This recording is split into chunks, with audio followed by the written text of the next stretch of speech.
this is as real as it gets. This is Phoebe Price, and you're listening to the UCW Radio Show. In your face. The number you have reached, 911, has been changed to a non-published number. You're listening to UCW Radio. In your face. Give it to me, baby. All right, welcome to the UCW Radio Show. I love that intro. Anyway, music is global. You have music all over the world over the past, I'm going to say, I don't know how many years. We've had a number of really prominent UK singers explode on the scene globally. And two that come to mind for me are Adele and Duffy. I'm sure there are others, but this is what I remember anyway. All right, and now I think that you can add another name to that list. Her name is Claire Louise Rossi, and she is actually on hold waiting to come on the show. She's a singer-songwriter out of the UK, and you're going to hear a lot about her as we roll into 2013. So without further ado, let's bring on Claire Louise Rossi. Claire, welcome to the UCW Radio Show. I'm so happy that you finally were able to make it on. Thank you. Welcome. It's my pleasure. I wanted, and I was looking forward to having you on because what you've done to date in your career and what you're looking to do is actually inspirational. And, for the listeners out there that aren't familiar with you, why don't you give us a brief synopsis of who you are, because you're in the UK, obviously, and maybe our U.S. listeners aren't too familiar with you at this point. Okay, yeah, so I'm in London now. I'm not originally from London. I'm from a smaller place in the West Midlands called Worcester, and all my family still live there, but I actually moved to London to study.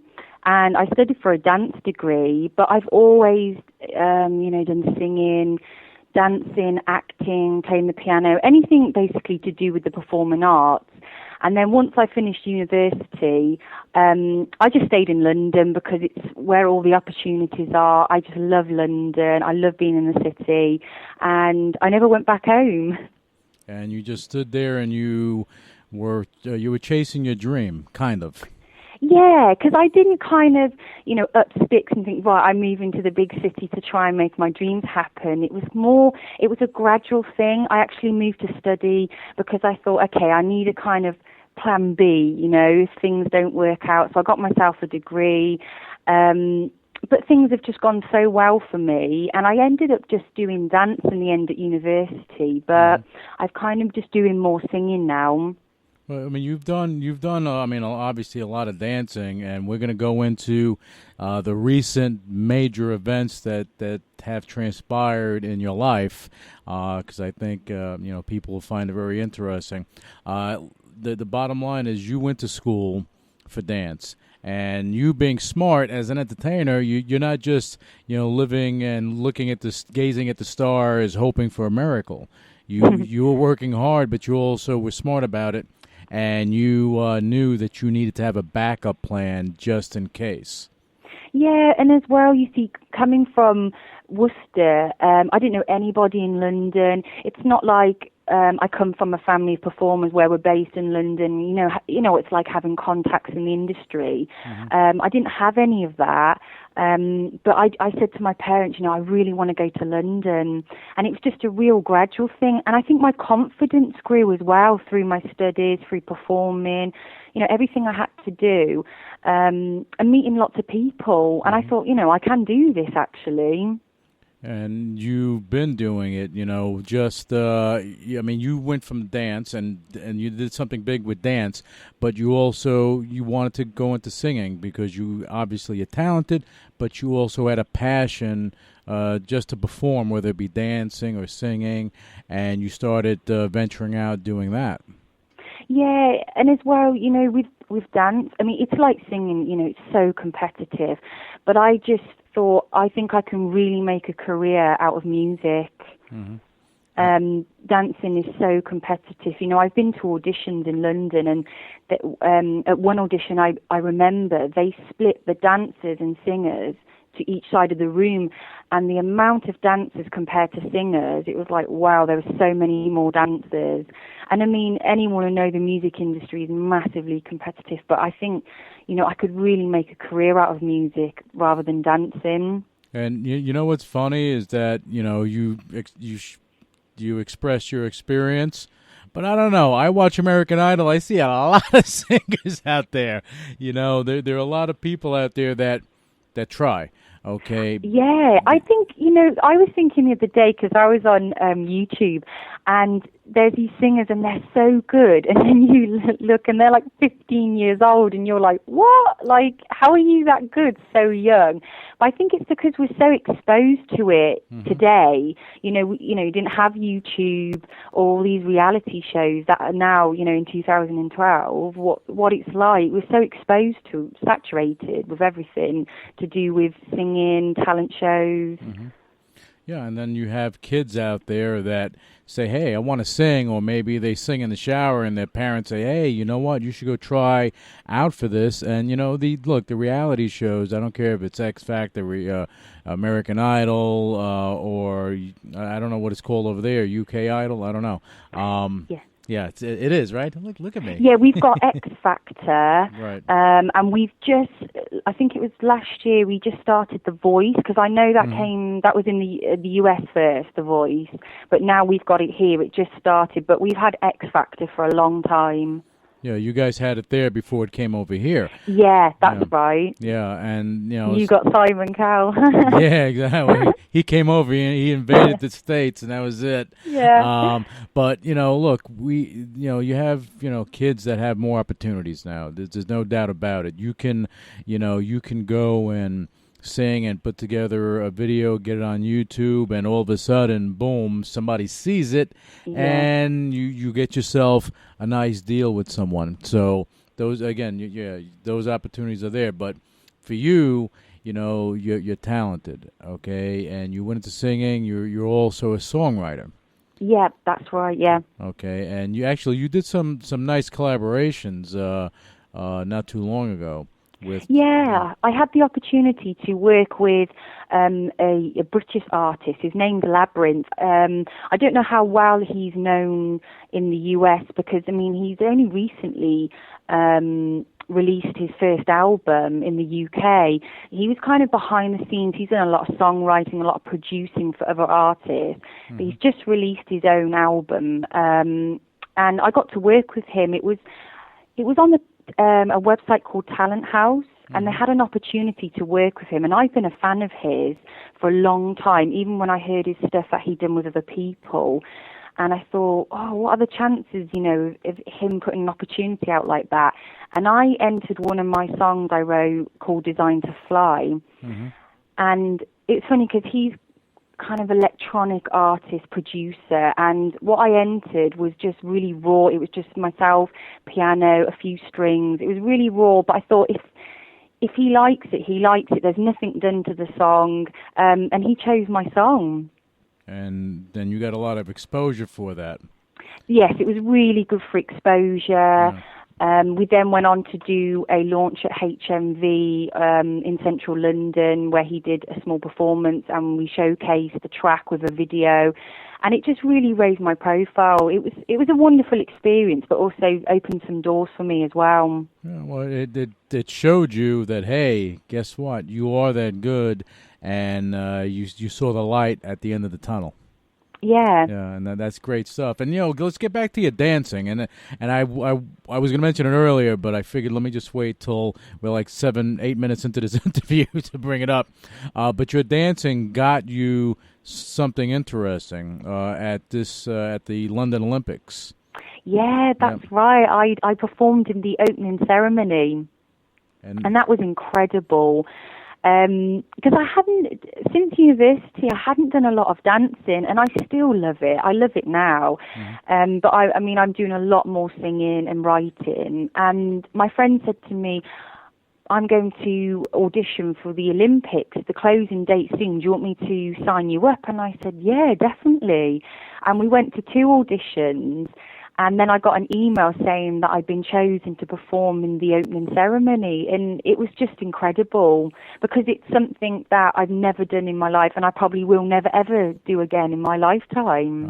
That's a once-in-a-lifetime opportunity without a doubt, especially in your backyard. It honestly, it was incredible because the fact that I knew that this was a once-in-a-lifetime opportunity to be part of something so amazing. And I've always enjoyed the Olympics and watched on the TV, but you don't know what it's really like to be part of the Olympics until it comes to your home country and you're a part of it. Like, everyone just got involved in some way. You know, it was a really big event this year. Well, let me ask you a question, just so we can paint the picture for the people that are listening. All right.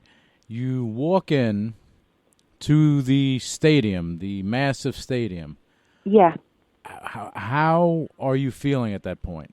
Yeah, see, that was just out of this world because you're waiting in a tunnel and you can hear the crowd and there's 80,000 people. You know the Queen is going to be there.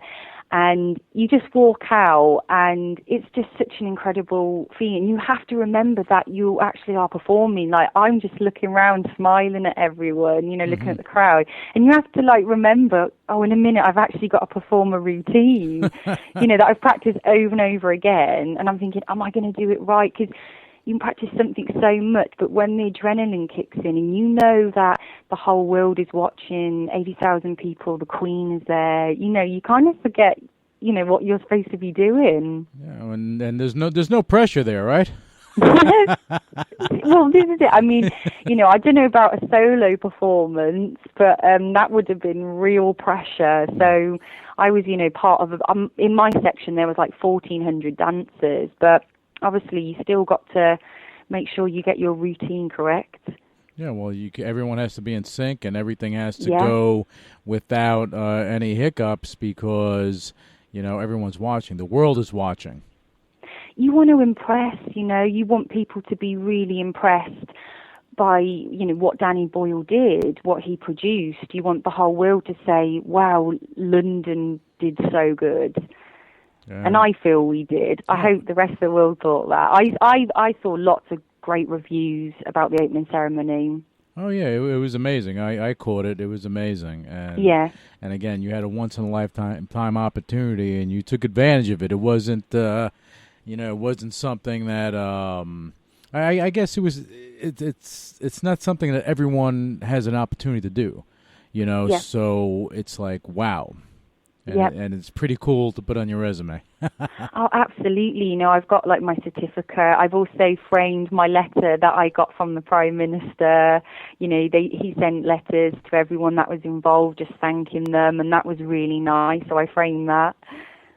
Oh, that's pretty cool. That's something that you'll give your kids when they get older. Say, hey, put this on your wall now. Yeah, and keep it there. Okay, so now what's going on with your music? You've traveled around a lot. Okay. Yeah, and I mean, my passion is songwriting, and that's ultimately what I want to do. But I do go out performing as a solo artist at the moment. I perform at lots of different events.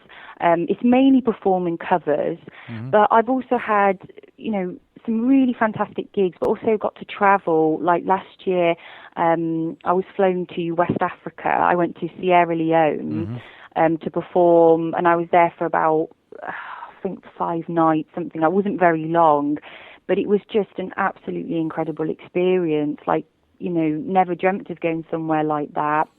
Yeah. And I've never been anywhere like that before. And it was just incredible, just a really incredible experience. The people were so nice.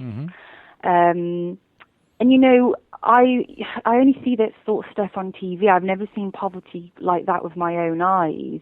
And yet people, you know, are so positive. Oh, and so friendly. They welcome you, and I just had a wonderful time. I didn't want to leave.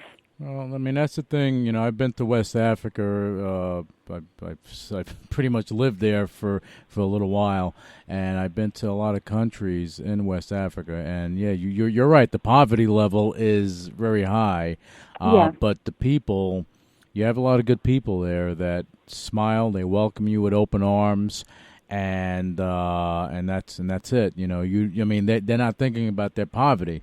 They're thinking about, you know, someone's coming there that's not from there, and they're excited. Yeah, it was. I mean, I'll be really honest. It was quite a shock because, you know, I've never seen poverty like that. You know, where people live, how they live. But at the same time, it was so interesting, and I honestly believe like a little piece of you changes when you go and visit somewhere like that. Do you agree? Oh, I agree with you 100%. Yeah. It makes you appreciate what you have, because a lot of people Absolutely. don't. You know, a lot of people don't. They take for granted, you know, freedom. They take for granted, you know, having the ability to go out and work and make a decent living. Yeah. Okay, they having a roof over your head, living in a house, electricity, running water. Those toilets, simple things, yeah, you know. Plumbing, you know. I mean, people take it for granted, and when you're over there, you know, some places don't have that. Absolutely. I knew some English people living over there without electricity and running water, and I was just like, wow, how do you do that? I just don't know how they can live like that. It's amazing. Yeah, very carefully. Very carefully, no doubt about it.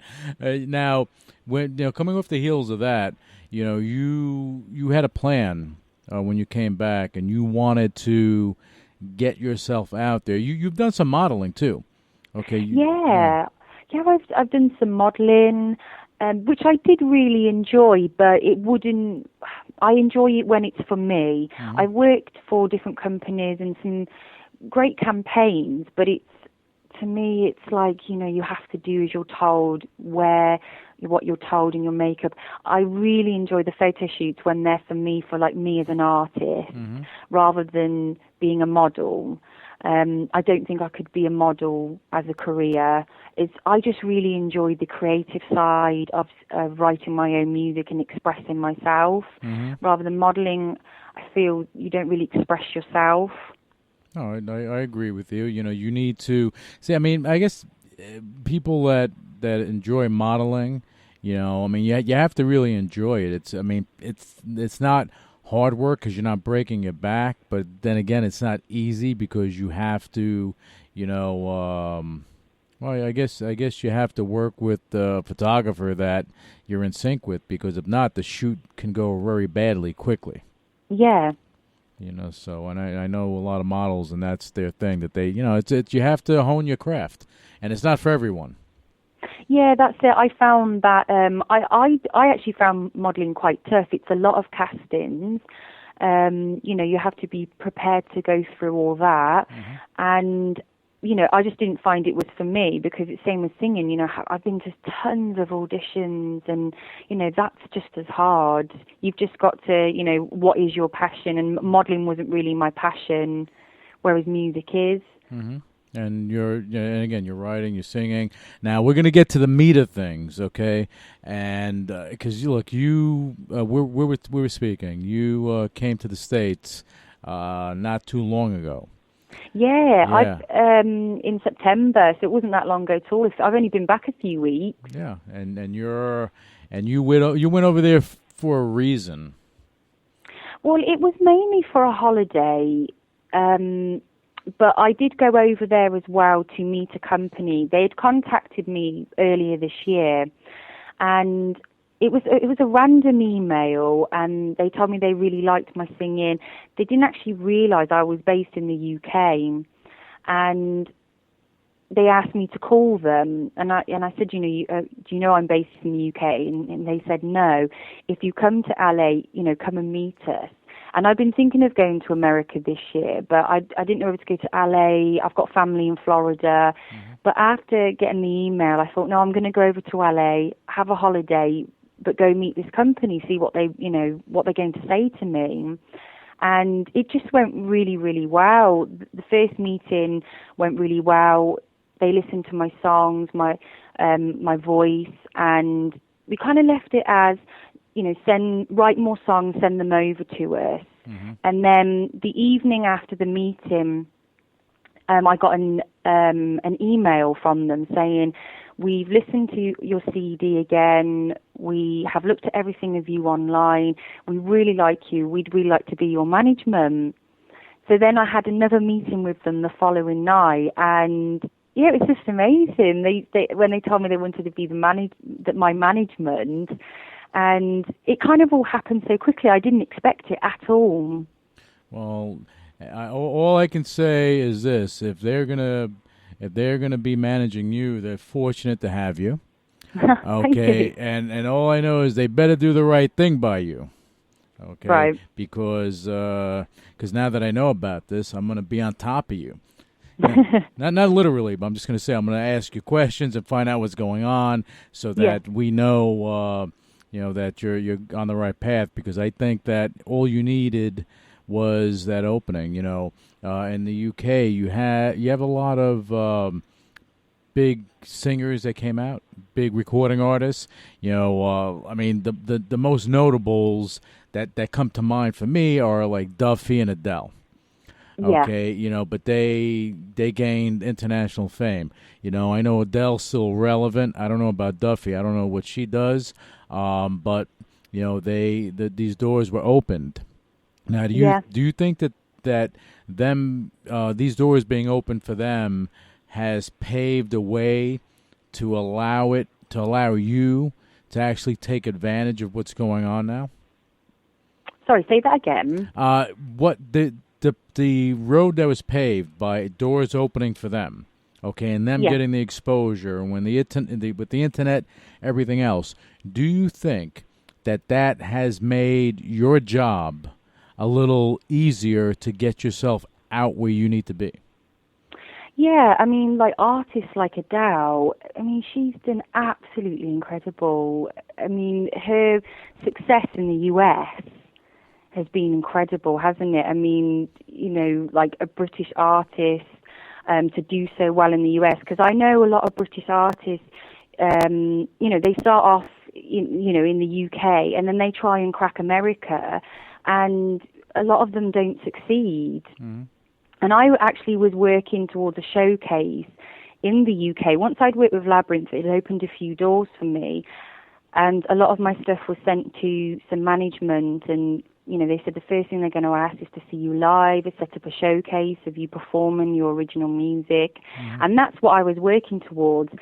I didn't expect at all to go to Los Angeles and get management there. Mm-hmm.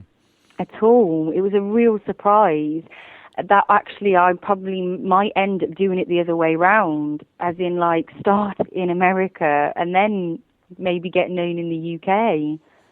Well, I mean that would be interesting, and I think that look, if any management company worth its salt would take a talent like you and really take advantage of getting you out there, and if they have the ability, then you will go out there. You have so many different avenues for your music to go out, for you to go out, for you to be publicized.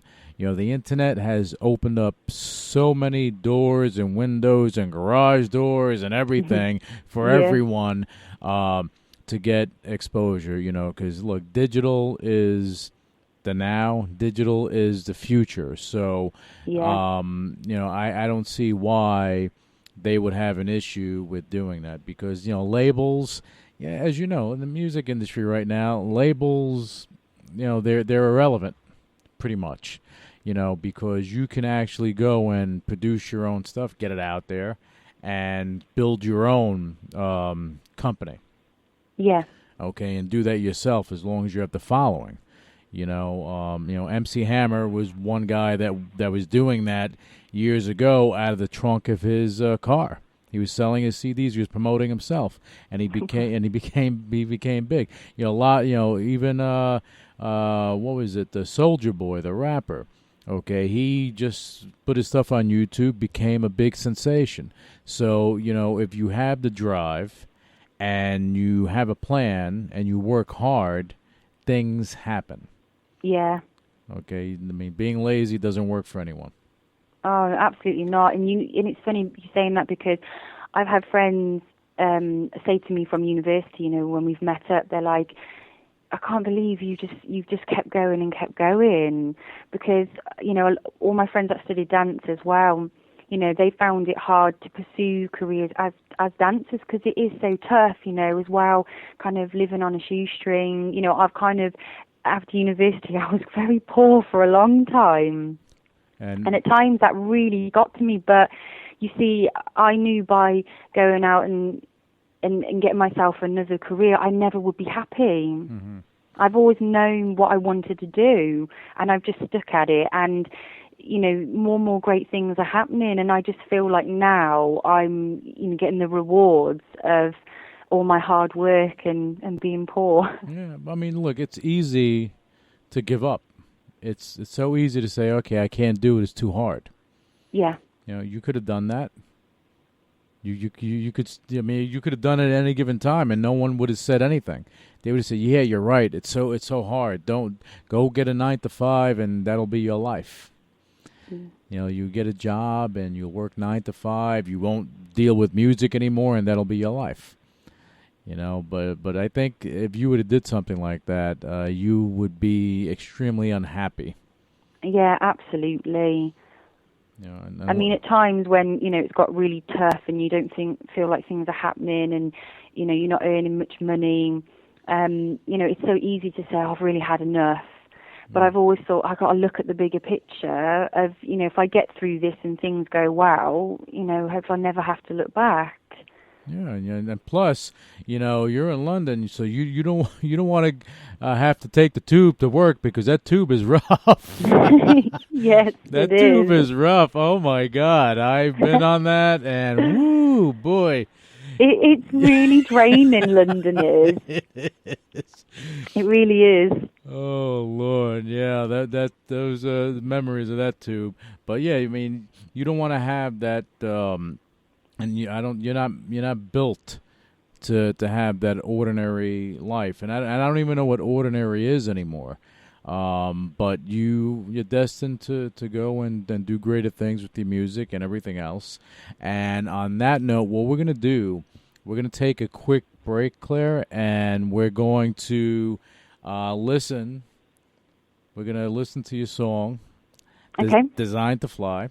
Okay. And I want listeners to listen to this because it's a great song, and we're going to be right back with you on the show. Okay, brilliant. Okay.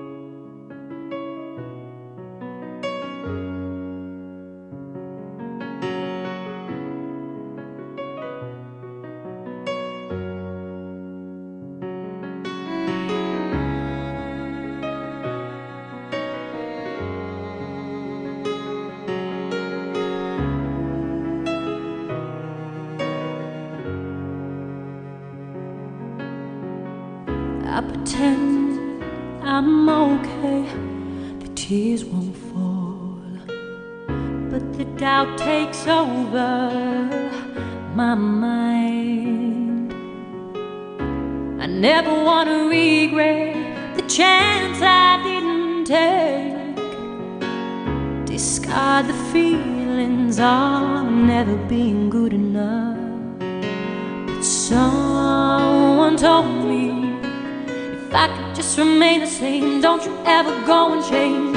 Oh, they told me that nothing worth fighting for came easily. Can you feel it? And you breathe it? Can you see it, dream it, feel it? Through the rain and the storm, I won't break, I won't fall. Swept away by the pain, and now I'm standing tall.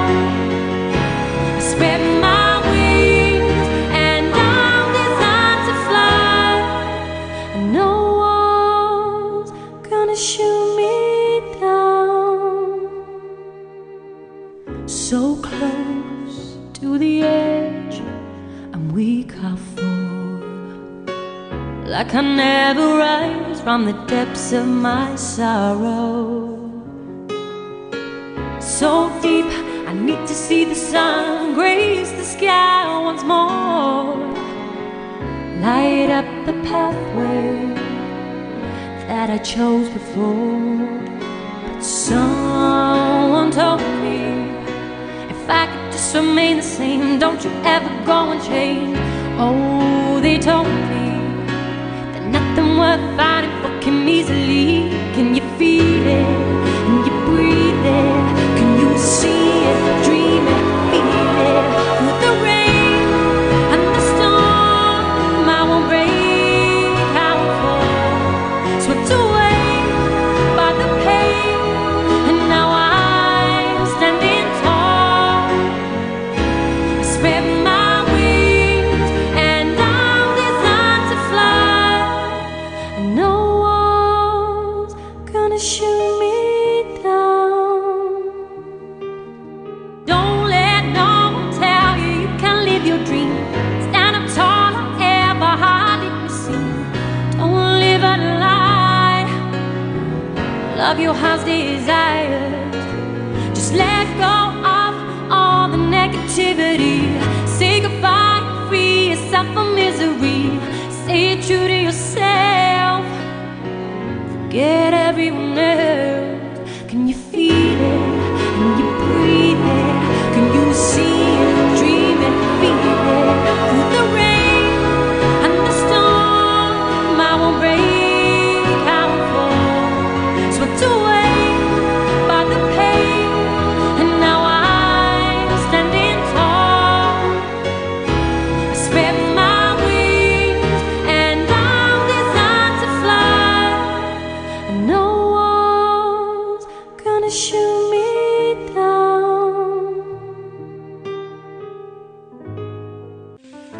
A boy born in Joplin, Missouri was fascinated by anything with wheels and a motor. The odds of him going on to fascinate millions with his talent? 1 in 260,000. The odds of this born racer having 157 career top 10 finishes in NASCAR? 1 in 125 billion.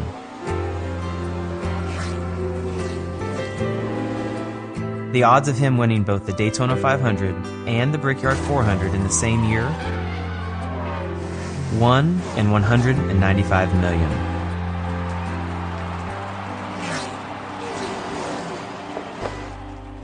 The odds of a child being diagnosed with autism? 1 in 110. I'm NASCAR driver Jamie McMurray, and my niece has autism. Learn more at autismspeaks.org/signs. Hey, you want to see something cool? Check this out. My name's Anitra, and I'm gonna rock your world. Wow. Oh my gosh, look at that. Wow. Oh my God. Along with my boys Mikey and Joey, I need the Shalaba Brothers stack. We're knocking down walls and taking names. Your brother's actually getting something done. And everyone gets to play. Progress is slow. We should be finished by Christmas. Girls with power tools, rule. We're not just bringing back the den, baby. We're making mega dens that'll blow you away. Wow! Anitra, it's unbelievable. That is cool. You want some of this? Facial recognition, motion activating. They're gonna wet their pants. This may be the coolest room I have ever seen. Because life is too short to live without a mega den.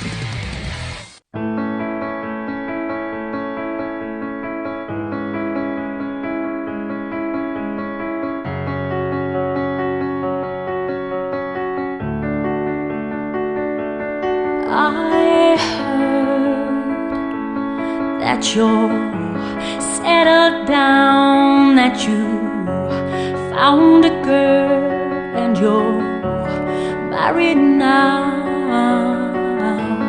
I heard that your dreams came true. Guess she gave you things I didn't give to you. Old friend, why you so shy? It ain't like you to hold back or hide from the light. I hate to turn up out of the blue uninvited, but I couldn't stay away. I couldn't fight it. I had hoped you'd see my face and that you'd be reminded that for me it isn't over. Never mind, I'll find someone like you. I wish nothing but the best for you too. Don't forget me, I beg. I remember you said sometimes it lasts in love, but sometimes it hurts instead. Sometimes it lasts in love, but sometimes it hurts instead.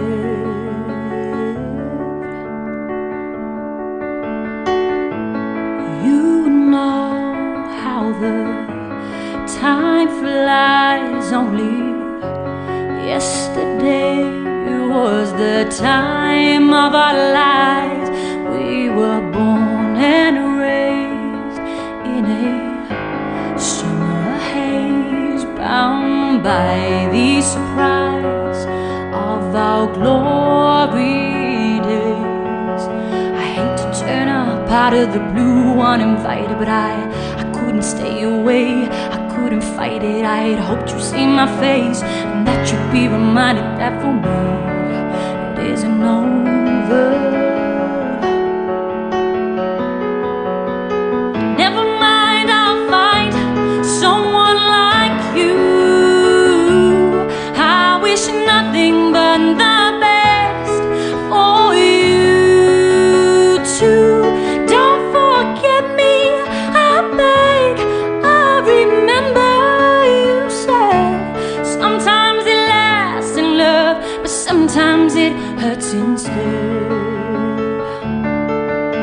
And nothing compares to worries or cares, regrets and mistakes their memories made. Who would have known how bittersweet this would taste? Never mind, I'll find someone like you.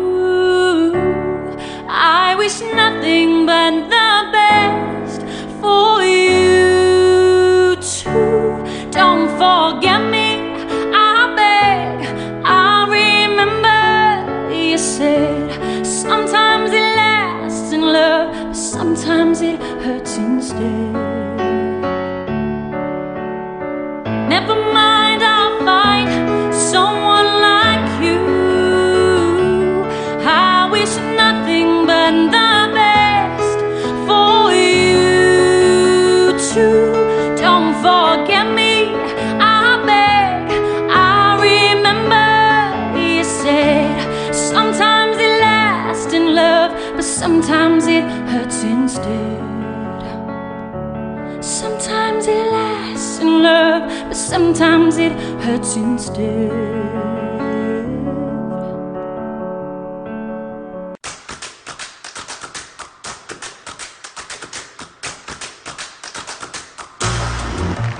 Welcome to the Miramar Playa. You built a palace. Now it's time to be king. Ike Evans. He's a hotel guy, not a killer. You threatening me, Ben? Absolutely, I'm threatening you. Get off me! You killed the wrong girl last night. That's why God made extra bullets. Be fine, Ike. No, you won't be. Dangerous. If she's still breathing, you won't be. Focus, boys. Welcome to Miami Beach. Never a dull moment.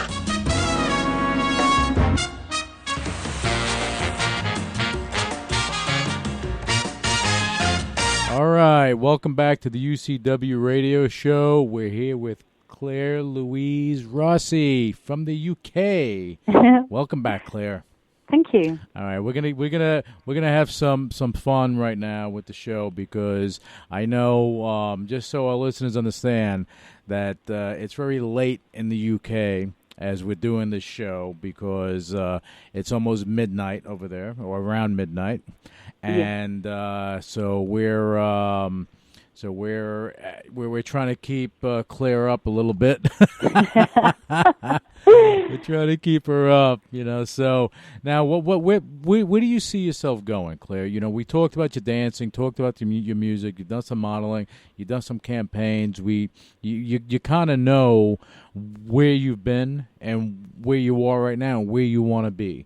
We talked earlier about you getting a management company, so that's a big boost. And now you're prepared. You're ready to go that extra mile. And where's Claire going? Do you know, now I've met my management and they're based in the US, it's kind of changed things now a little bit, because, I was always thinking UK, getting myself established here, and now it's like meeting people in Los Angeles. It's kind of changed things a little bit. I'm thinking, will I eventually spend more and more time there? My mum's even said to me, are you thinking of moving to LA? I mean, I have no plans anytime soon because it's a bit too far for me from all my family and friends. Right. But I don't know. In terms of like what I want to do with my music, I just want to make music my life and build up a successful career as a singer-songwriter. I don't want to be, a lot with the X Factor in the UK can be such a quick thing. You go on there, you get well known so quickly, and then you're forgotten by the next year, by the next contestants coming on the show. I want to do it the way I build up slowly, the fan base, people really enjoy my music, my original music, and just build up a successful career as a singer-songwriter. And you made a good point about, flash in the pans, okay? Because you have, like, here in the U.S., American Idol. Honestly, there are only a couple of people that I know that were on American Idol that actually, are still relevant. Okay, so it's the same in the US, really, in terms of kind of, you're there 1 minute and then the next year they're on to other people. And oh, sure. Because that whole situation with the shows is great. It gives you the opportunity, but the reality is that once the next season rolls around, that attention is brought to the next crop of people. Okay, so now it's either you're able to stand up and make a career at it, or you're not. No one's going to hold your hand at that point. All the hand holding is gone, and I don't blame like Simon Cowell for treating it like that. Because you give someone the opportunity, they need to step up. Yeah. Okay, so that's why a lot of people, I guess, fall by the wayside because they may be talented, they may be able to sing, but if you have not had that struggle, and you don't have that something special inside of you, I don't care how talented you are. If you need to stand up on your own, it's going to be very difficult to make it in the music business. Yeah, absolutely. You have to be a business person as well, as being creative, and I've really learned that along the way. It is not people are very foolish if they think it's just a case of being, an okay singer or you can write a few songs. It's much more than just being a creative person. You have to be a business person as well. Right. Right, you have to. So I think let's just paint the picture for people, because I like painting pictures. Okay. When you say you treat it as a business, give us a little more insight as to what you mean by that.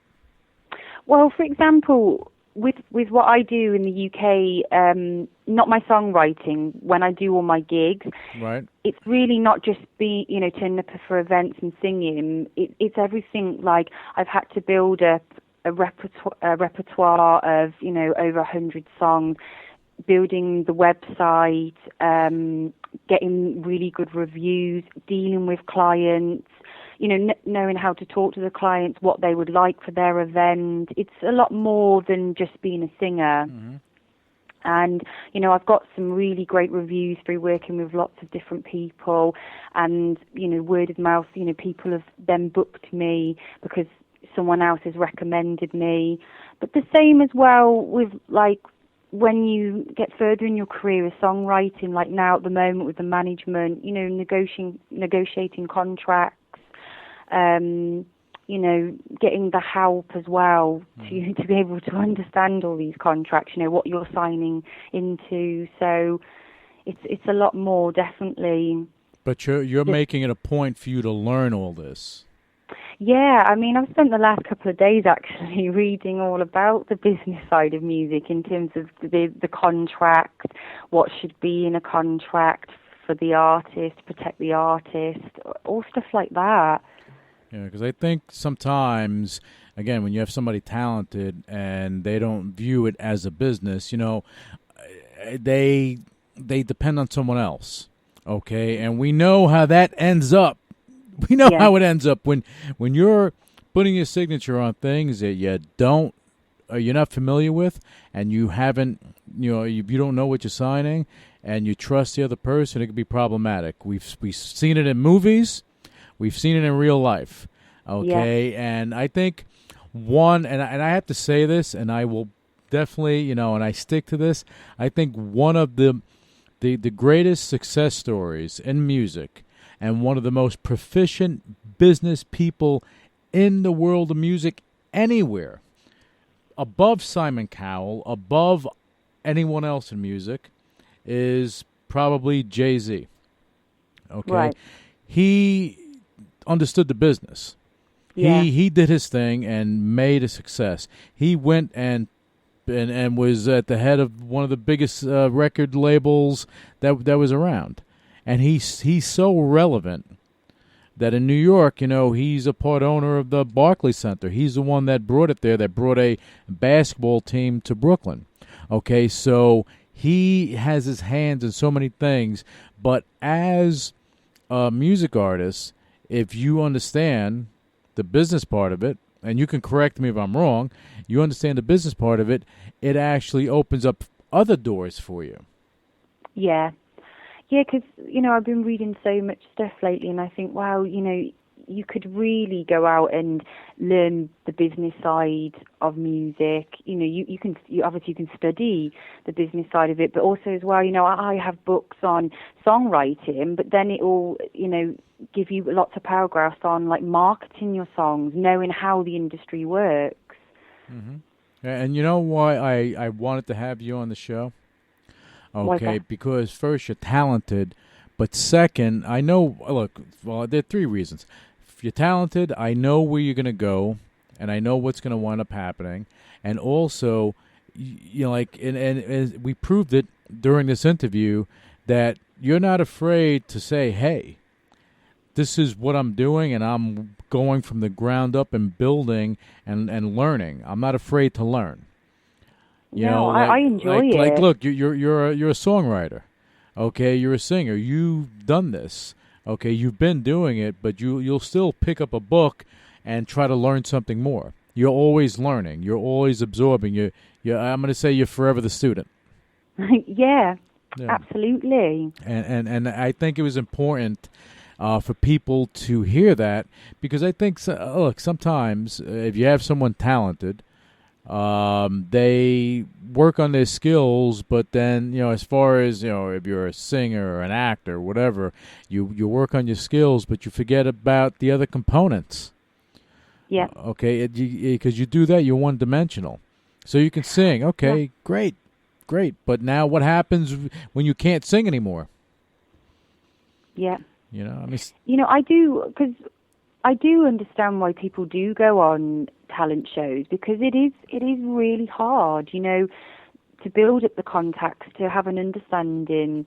I remember watching X Factor years ago, and this guy, he was on there, and he was about 36, so, you know, a bit older in comparison to, you know, obviously when they start at the age of like 16 going on the show. And they said, you know, how come you haven't got further? And he said, I just don't understand the business side of it. I'm just a musician. And he was really, really good. And I do understand sometimes why people do go on the show, because it is a platform. It is a way in for people. No, I don't knock it at all. I think My opinion, X Factor, American Idol, whoever has talent, these TV shows, they give someone the opportunity to perform in front of millions of people. Yeah. Okay, and if you're that good, somebody's going to see you and they're going to want you. If you're not that good, then you know what? Then you're going to have a reality check and maybe you're going back to McDonald's or something. I don't know. Okay, Yeah. But it does open up those doors, and that's the one big thing I believe that Simon Cowell brought here. Okay, are these type of talent shows. I mean, we've had them here in the United States, but not to this extent that you have, I mean, literally, millions of hopefuls waiting to get on the show. Yeah. And they get crazy when they don't get on the show.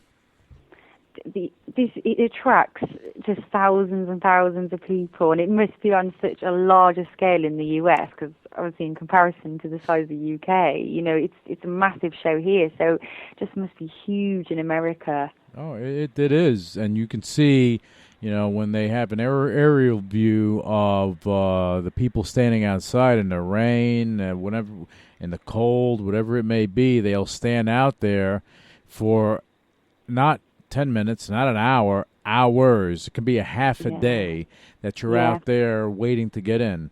And then you have to wait some more, and then wait some more, and then after that, you're going to wait a little more, and then you can go home because they didn't pick you. But at least you gave it a shot. Yeah, you didn't lose anything. Maybe a day, but yeah, maybe a day of your life. But you know something? Day of your life you'll never get back. But yeah, but you know what? If you're not in it, then you're out. Yeah, so exactly. So it's better to roll the dice, and you've done it. Not the shows, but you roll the dice with things in your. And we talked about earlier that you with your career, you rolled the dice. You said, "All right, you're going to go for this." And again, you could have easily had hung it up, quit, and not done it, and not went forward. Yeah. There's times when I've thought, this is getting really hard. Am I getting anywhere? And, the money is a big thing, when if you feel poor all the time, especially after university. But, I just knew there was no other option for me because I just have such a passion for music, and I feel blessed to know what I want to do in my life. But I just feel like if I'm good at it and it's my passion, then I should just keep pursuing it. Well, let me ask you this, and I think that for listeners that I guess need to understand the struggle. Okay, when you graduated, college, the university, when you graduated there, and you said that you were pursuing your music, you were pursuing entertainment, but you were really, with pennies or penny or a pound, whatever, in your pocket, a pence, whatever it is, you had a couple of shekels in your pocket. Okay, how can you express, when you have that moment of clarity, that you know that you have to keep going because you want to pursue this? Okay, that's the first question. Then I have a second question on top of that, and I'll let you answer that first. I just think my passion for music is just so much stronger than, those times when I felt down, thinking, what am I doing? And the funny thing was, all my friends were getting really good jobs. We'd graduated. My friends were doing really well, becoming teachers. I have friends running their own businesses, doing so well. I had a job as a cleaner. I used to get up every morning really early and go and clean because I didn't want another job that took up any of my time or my headspace. I just wanted to be so dedicated to music. And I had moments where I thought, what am I doing with my life? My friends are like getting these really good jobs, getting good money, and I'm a cleaner. I have a degree, but it all worked out really well for me. It just kept me going with that extra money to keep pursuing my music. Well, I don't do it now, thankfully. Thank God. But yeah, but at that time, okay, was there ever a moment that when you finished your cleaning gig and you were walking home, was there ever a moment that you thought to yourself, I can't do this anymore? I think, no, I've had moments where I just thought, well, what am I doing? Seriously, what am I doing? But I've never, ever given up. Or I've never said, right, that's it, I'm not doing this anymore. I've never, ever said that. I think with me, where, like, say, I've got up and done the cleaning and thought, oh, what am I doing? And then when I'm home, I'm like, right, I'm on to the next thing. I'm writing, or I'm emailing people, or I'm rehearsing my singing. You know, the moment's over and I'm on to something. Or, you know, if I've had a particular day where I just thought, wow, this is getting hard, the next day I'm back on it again. Mm-hmm. Like, my attitude will change, and I'm just back on it. It's like an addiction. But you had those moments of doubt, but you only allowed the doubt to last for about 30 seconds at most. Yeah, you know, I kind of changed my attitude. I'm big. I love The Secret. I think I saw that advertisement when I was out in the US. You know, The Secret. Yeah, I know. I heard of it. Yeah, and I read all the books on it, you know, and it's just mainly about positive attitude and just flipping your attitude. And I mean, the first thing they say, you know, is to be grateful for everything you have, and then it just makes you look at things so differently. I mean, I was doing the cleaning out of choice. You know, I knew that I could go and get another job if I wanted to, but I chose to do that because I chose music as my career. Well, let me ask you this. This is going to be my second question, okay? And it has to do with my first question. Now, when you were going through this major struggle, cleaning and, you know, probably living on a meal a day, you know, probably your electricity getting shut off and things of that nature, I'm sure it happened. Did your friends, the people around you, did you have people around you that said, hey, Claire, what are you doing? Go get a regular job. Go get a 9-to-5 job and work for someone and have an easier life? No, I didn't have that at all, because what I feel, I didn't go to friends and say, oh, look what I'm doing, this job, I'm fed up, blah, blah, blah. I never did that to anybody. Probably only, like, my mum, who I'm really, really close to, would know actually how I'm feeling. So I wouldn't express that to everybody, how I felt. So I didn't know. I didn't have that from anybody. Okay, well, then you're lucky. And the friends that did, I mean, I'm sure your friends did see you go through struggle. Yeah, I mean, I remember, like, my friends would come over and stay for the night. Like, we'd, say, for example, we were all together on a Saturday evening. They'd all come over to my house and stay for the night. And then, like, at 6:30 on a Sunday morning, I'd all leave them asleep and go and do my job. And then I'd come back, and they're all just, like, waking up. I remember moments like that, but we'd laugh about it, you know, because I just felt like I couldn't complain about that, because these were my life choices, you know, like, but how can I keep complaining when I've made the choice? But your friends were supportive. Yeah, absolutely. My friends have been so supportive of me. And that's why I brought that up, because I think in life, I don't care if it's music, whatever you're pursuing, when you have people around you that believe in you, okay, that gives you that extra something that, hey, you know what? I got to keep fighting. Okay, and when you have, you know, because some people have it, you know, where they have people that go to you and say, hey, you know what? Get a regular job. Go do this. Go do that. Don't pursue your dreams. Go do this. You have to pay the bills, and that's the life you're going to live. And, you know, when the people that you had around you are good people. And because if they supported you in that way, then that's fantastic. And you're fortunate. You're fortunate. That's why I'm saying that. You're fortunate. Oh, absolutely. And with my family, like, they're the biggest support, because, you know, I have thought myself, when I have sort of, you know, been a bit down, you know, are my family thinking, well, what are you doing, Claire? You know, you've studied for 3 years. Why don't you now go and get a proper job, you know? And I didn't get that, off them because they saw this is what I wanted to do. And then I was just so happy when I started doing my gigs. My parents actually helped me out with some equipment because I've got all my own equipment, which I go out and perform. I used to perform, and they really helped me out with that. And then that just changed things for me completely. Oh, that's good stuff. I like that. Yeah, but they didn't say to me, "Oh, well, no, Claire, this is a silly dream. What are you doing?" I've never had any of that. And I think if I ever heard that would have been really hard because I don't care too much, what other people would be saying about me, but it's obviously my friends and family the most important to me. If they were saying that, I just don't know how I would cope with that. Right, but that's why I brought it up, because some people deal with that, and anyone that's listening that is trying to live their dreams, my point is, if you have those negative voices around you, you have to get rid of it. Get them away from you. Keep the positive people around. You were fortunate. You had positive people around. You had great parents there that supported you. Kudos to them. I give a round of applause. I'm clapping my hands right now, in case, just so they know I'm clapping my hands, because that's good stuff. Supporting your kids and believing in them when most people won't.